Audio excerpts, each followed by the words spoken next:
ভাবো তো এমন একটা ফোন যার ব্যাটারি 7000 এমএইচ এর সাথে 120 হার্জ একটা ডিসপ্লে আর এর সাথে রয়েছে একটা শক্তিশালী প্রসেসর। আজকের এই সময়ে দাঁড়িয়ে মিড রেঞ্জ বাজেটের মধ্যে এইরকম পারফরমেন্স সহ একটা ফোন পাওয়া কি আসলে কি পসিবল?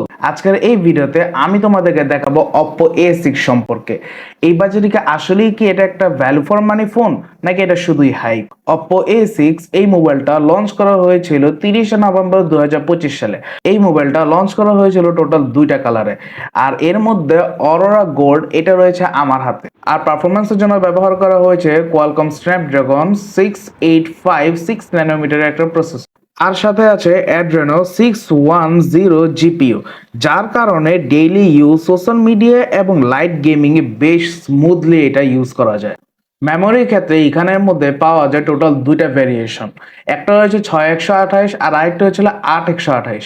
আর বাংলাদেশের মধ্যে পপুলার পেয়েছে 6128 জিবি যে ভ্যারিয়েন্ট আছে।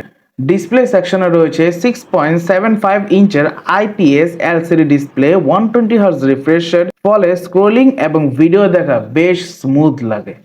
রিয়ার ক্যামেরাতে আছে 50 মেগাপিক্সেলের মেইন ক্যামেরা আর 2 মেগাপিক্সেলের সেকেন্ডারি সেন্সর। আর সেলফি ক্যামেরা হিসেবে আছে 8 মেগাপিক্সেলের একটা সেলফি ক্যামেরা, যা দিয়ে মোটামুটি ভালো ছবি আর 1080p দিয়ে ভিডিও রেকর্ডিং করা সম্ভব।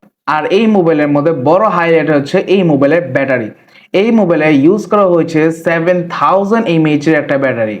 আর এই বড়সড় ব্যাটারিটাকে চার্জ করার জন্য রয়েছে 45 ওয়াটের ফাস্ট চার্জিং। আর এর ব্যাকআপ ক্যাপাসিটি হচ্ছে আপনারা 1 থেকে 2 দিন অনায়াসে এটাকে ইউজ করতে পারবেন। বাংলাদেশের মার্কেটের মধ্যে 6128 জিবি ভেরিয়েন্টের দাম পড়া হয়েছে 24,990 টাকা।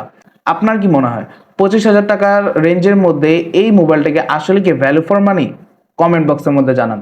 আর এরকম ইনফরমেটিভ আর টেক রিলেটেড ভিডিওস পাওয়ার জন্য গো ফর টেক কে সাবস্ক্রাইব করো।